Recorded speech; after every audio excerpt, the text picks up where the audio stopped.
அனைவருக்கும் வணக்கம். சாம்பார்னா பிடிக்காதவங்க யாருமே இருக்க முடியாது. எல்லாருக்குமே பிடிச்ச ஒரு சமையல் பதார்த்தம் வந்து இந்த சாம்பார் அப்படிங்கிறது. இந்த சாம்பார் அப்படிங்கிற பேர்ல வந்து ஒரு நடிகரே இருந்திருக்காரு. அவர் பேர் வந்து ஜெமினி கணேசன் சொல்லுவாங்க. அப்படிப்பட்ட அந்த சாம்பார் அப்படின்னா அது வந்து ஐயர் வீட்டு சாம்பார்னாலே வந்து ஒரு ஸ்பெஷல் இது.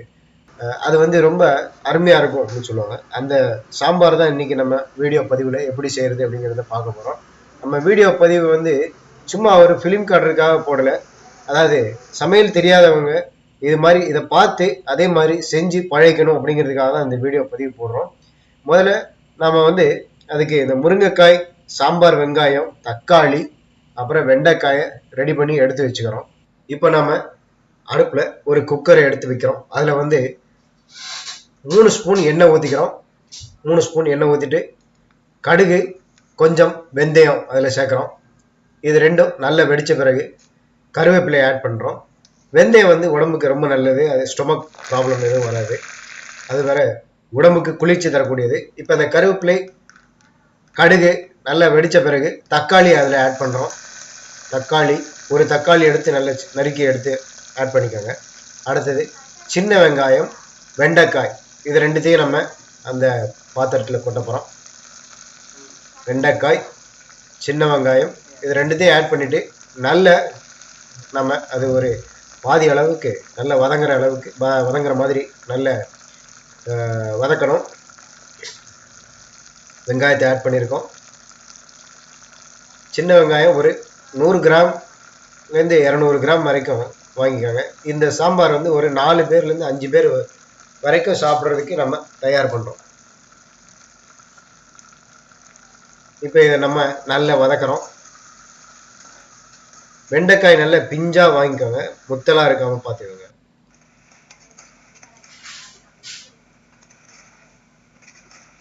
நல்லா அதை வதக்கணும். ஓரளவுக்கு வதங்கின பிறகு முருங்கைக்காயை அதில் ஆட் பண்ணுறோம். இந்த சாம்பாரே வந்து பார்த்தீங்கன்னா சின்ன வெங்காயம், முருங்கைக்காய் சாம்பார். இதை நம்ம நல்லா வதக்குறோம்.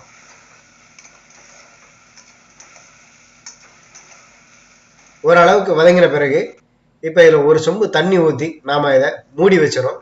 ஒரு 10லேருந்து 15 நிமிஷம் அது வந்து நல்லா வேகணும். அடுப்பை பெருசாக வச்சுட்டு நல்லா வேக வச்சிருங்க. ஒரு 15 நிமிஷம் கழித்து நீங்கள் ஓப்பன் பண்ணி பார்த்தீங்கன்னா பாருங்கள், இந்த காயெல்லாம் வந்து ஒரு 3/4 பதத்துக்கு வெந்திருக்கு. இந்த முருங்கைக்காயெல்லாம் பார்த்தாலே நமக்கு தெரியும், ஒரு 3/4 பதத்துக்கு வெந்திருக்கு. அதே போல் வெங்காயம், தக்காளி இதெல்லாம் கூட ஓரளவுக்கு வெந்திருக்கு. இப்போ நம்ம இந்த சாம்பாருக்கு ரொம்ப முக்கியமானது மஞ்சள் தூள். இதை வந்து நம்ம ஆட் பண்ண போகிறோம். வரிசையாக மஞ்சள் தூள், அப்புறம் உப்பு, சாம்பார் தூள், இதெல்லாத்தையும் ஆட் பண்ணுறோம். ஒரு 1/2 ஸ்பூன் மஞ்சள் தூள் ஆட் பண்ணிக்கிறோம். கல் உப்பு ஆட் பண்ணிக்கோங்க. எப்பவும் வந்து சமையலுக்கு இந்த மாதிரி சாம்பார், வத்த குழம்பு இது மாதிரி பண்ணும்போது கல் உப்பு ஆட் பண்ணிக்கோங்க. தூள் உப்பு சேர்க்காதீங்க. கல் உப்பு ஆட் பண்ணுறோம். ஒரு 1/2 ஸ்பூன் கல் உப்பு சேர்த்துக்கோங்க. உப்பு தேவைப்பட்டால் கூட அப்புறமா ஆட் பண்ணிக்கலாம். அடுத்தது அதே போல் ஒரு 1/2 ஸ்பூன் சாம்பார் தூள் ஆட் பண்ணிக்கோங்க. சாம்பார் பொடி ஒரு 1/2 தூள் ஆட் பண்ணிக்கோங்க. ஆட் பண்ணிவிட்டு இதை வந்து நம்ம நல்ல ஒரு கலக்கி ஒரு கிளறி வைக்கிறோம். ஒரு 5 மினிட்ஸ் அது வந்து நல்லா கொதிக்கணும். கூட கொஞ்சம் தண்ணி ஊற்றி நல்லா கொதிக்க வைங்க.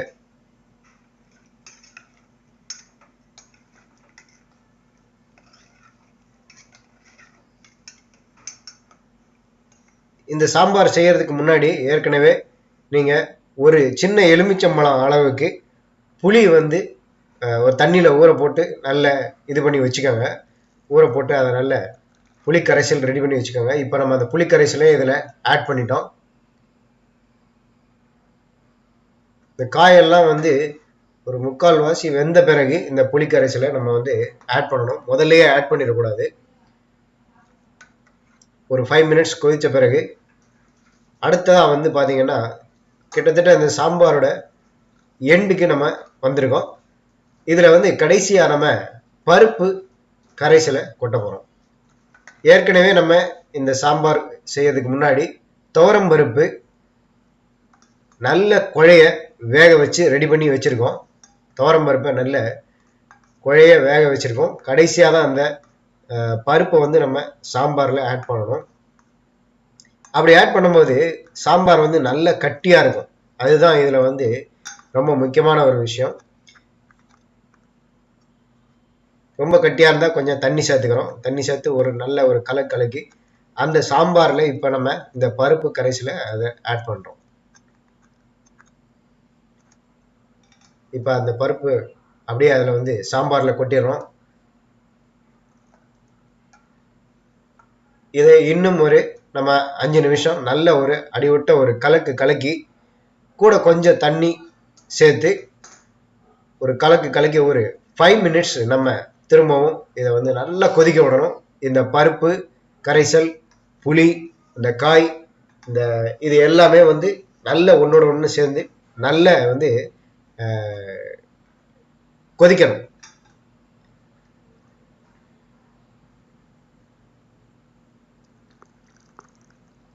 அப்பதான் சாம்பார் வந்து ரொம்ப சாப்பிட்றதுக்கு டேஸ்ட் அருமையா இருக்கும். கிட்டத்தட்ட இந்த சாம்பார் வீடியோ பதிவோட எண்ட் ஆஃப் தி வீடியோக்கு நம்ம வந்துட்டோம்.